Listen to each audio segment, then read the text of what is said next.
Moi, c'est Kader Avonon, j'ai 24 ans. Je suis jeune étudiant en année en géographie.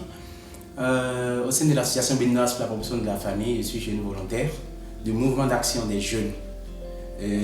Au sein du mouvement, je suis le trésorier au niveau national et au niveau régional, c'est-à-dire la région de Cotonou, j'en suis le président. Le taux de prévalence contraceptive est très bas, très bas chez nous. On n'a même pas encore atteint 2 chiffres.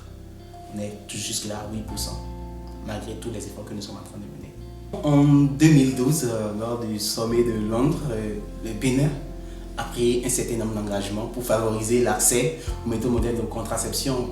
Et ça a été confirmé en 2013 lors de la conférence d'Addis Abeba. Il y avait au total 8 engagements. 8 engagements au total, mais il y a 2 qui nous concernent particulièrement nous jeunes.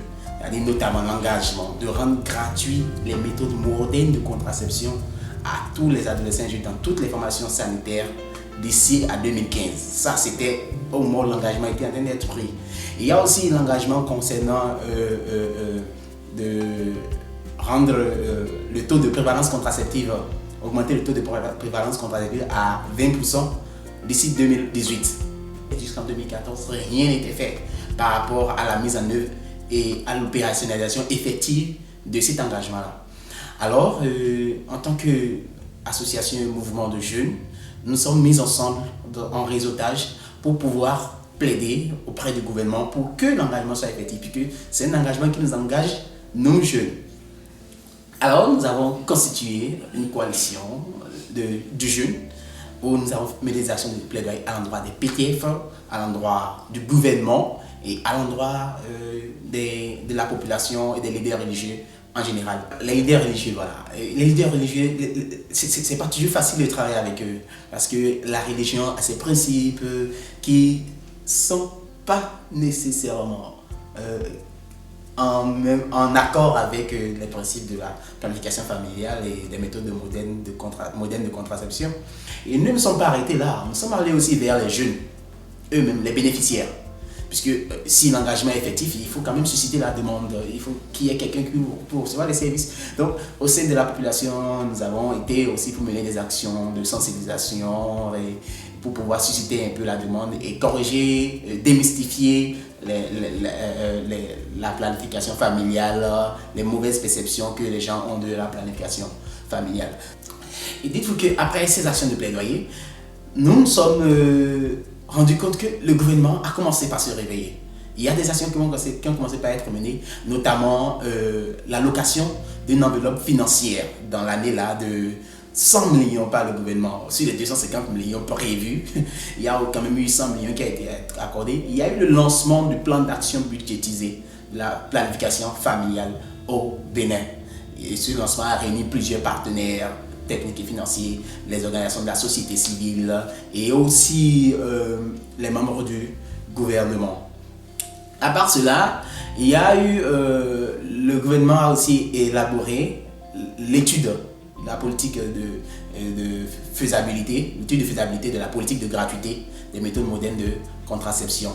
Nous, jeunes du Bénin, nous avons besoin de la prise du décret qui va rendre gratuit les méthodes modernes de contraception pour les adolescents et jeunes suite à l'engagement que le gouvernement béninois a pris lors des conférences de Londres et de Addis Abeba respectivement en 2012 et 2013.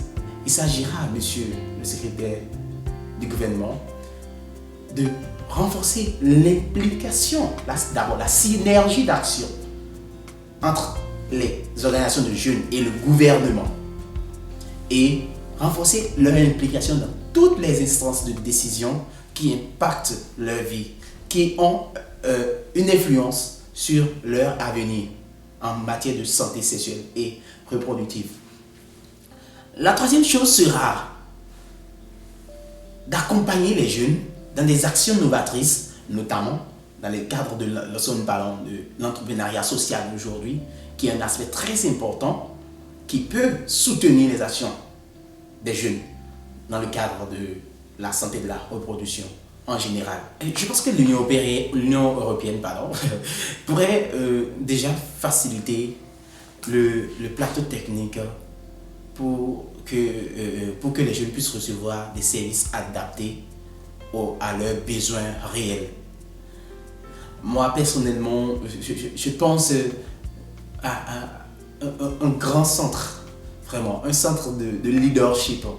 Un centre de leadership qui pourra fédérer toutes les actions en santé de la reproduction et aussi impliquer d'autres thématiques qui concernent notamment les jeunes, je pense. Lorsque nous parlons aujourd'hui d'entrepreneuriat social, qui pourra corriger certainement la mise en œuvre des activités en SRHI et aussi les questions de leadership de jeunes, intégrer tous ces services, toutes ces thématiques-là ensemble pour pouvoir faire une jeunesse bien bâtie et bien construite. Cependant, pour que la santé de la reproduction des adolescents et jeunes soit une réalité et que nous parlions réellement en termes de santé, il faut investir dans la jeunesse. Il faut apprendre à avoir confiance en la potentialité, en la capacité des jeunes au Bénin, puisqu'il y a assez de leaders, il y a assez de compétences, il y a assez de jeunes dynamiques et prêts à œuvrer pour l'amélioration de la santé sexuelle et reproductive de leurs pairs. Et aussi, nous devons promouvoir les droits des jeunes pour la santé de la reproduction. Il n'y a que les jeunes pour parler d'eux-mêmes. Il n'y a qu'eux-mêmes pour pouvoir exprimer leurs réels besoins. Personne d'autre, un adulte ne peut pas venir intervenir et bien présenter le besoin d'un jeune.